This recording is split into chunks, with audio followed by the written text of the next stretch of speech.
Pope Francis, we must acknowledge our sins, ask forgiveness to become missionary church.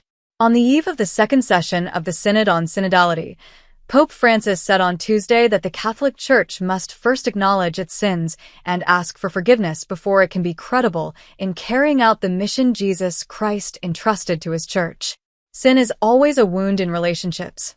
Our relationship with God, our relationships with our brothers and sisters, the Holy Father said during a penitential liturgy held in St. Peter's Basilica.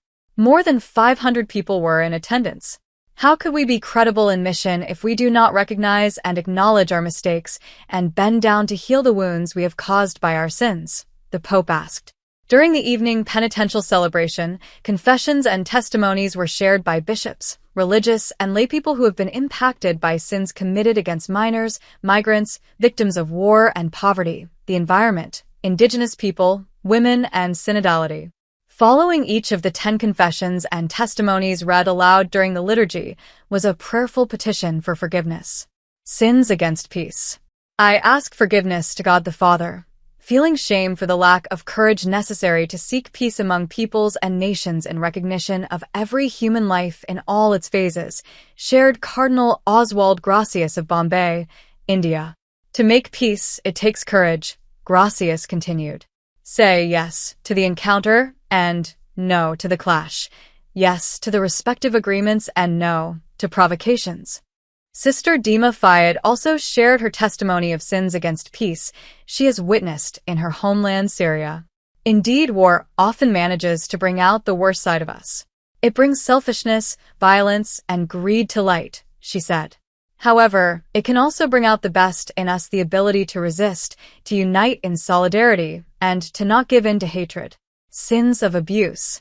Lawrence, a South African layman who suffered sexual abuse as a child, said a lack of transparency and accountability by church authorities had broken the trust of survivors and made his and their journey of healing more difficult. For decades, accusations were ignored, covered up, or handled internally rather than reported to authorities, he said. This lack of accountability has not only allowed abusers to continue their behavior, but has also eroded the trust that so many once placed in this institution. Cardinal Sean O'Malley of Boston, former head of the Pontifical Commission for the Protection of Minors, asked forgiveness for those who use the condition of ordained ministry and consecrated life to commit sins against children. How much shame and pain I feel when considering sexual abuse of minors and of vulnerable persons, he said. Abuses that have stolen the innocence and profaned the sacredness of those who are weak and helpless. Sins against migrants. Sarah Vattaroni, who works with La Fondazione Migrants in Tuscany, Italy, stood beside Solange, a migrant from the Ivory Coast, as she shared her testimony before the Pope in St. Peter's Basilica. The Mediterranean is considered the most dangerous migration route in the world because an average of 6 people lose their lives every day, she said. It all seems like a brutal game of fate of which we are all spectators because all we can do is wait on the shore for those who survive. Sins against creation. Against Indigenous populations. Cardinal Michael Czerny, prefect of the Dicastery for Promoting Integral Human Development, asked forgiveness for sins against the environment and Indigenous populations. I ask forgiveness and feel shame for what we, too, the faithful, have done to transform creation from a garden into a desert, he stated.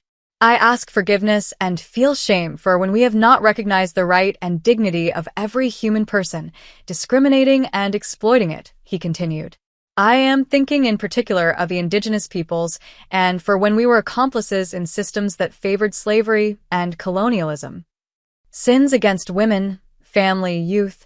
Cardinal Kevin Farrell, prefect of the Dicastery for the Laity, the Family, and Life, asked for forgiveness from God on behalf of all people in the Church who failed to recognize or defend the dignity of women who have been exploited and left mute or subservient. Farrell also asked forgiveness on behalf of the Church for the times it has judged and condemned the frailties and wounds of the family and stolen hope and love from younger generations by not supporting their growth and talents. Sins against poverty.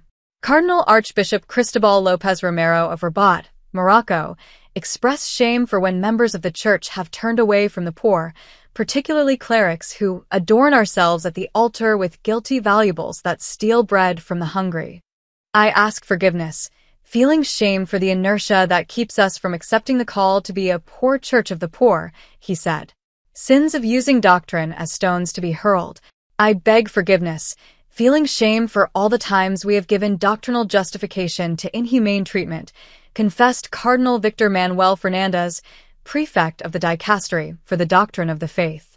According to Fernandez, many pastors who are entrusted with the task of confirming brothers and sisters in the faith have not been able to guard and propose the gospel as a living source of eternal newness.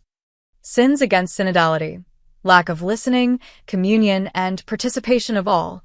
In light of the wide diversity found within the Catholic Church, Cardinal Christoph Schonborn of Vienna, Austria, lamented the obstacles that prevent the building of a truly synodal and symphonic church. I ask forgiveness, feeling shame for when we have transformed authority into power, suffocating plurality, not listening to the people, making it difficult for brothers and sisters to participate in the mission of the Church, he said.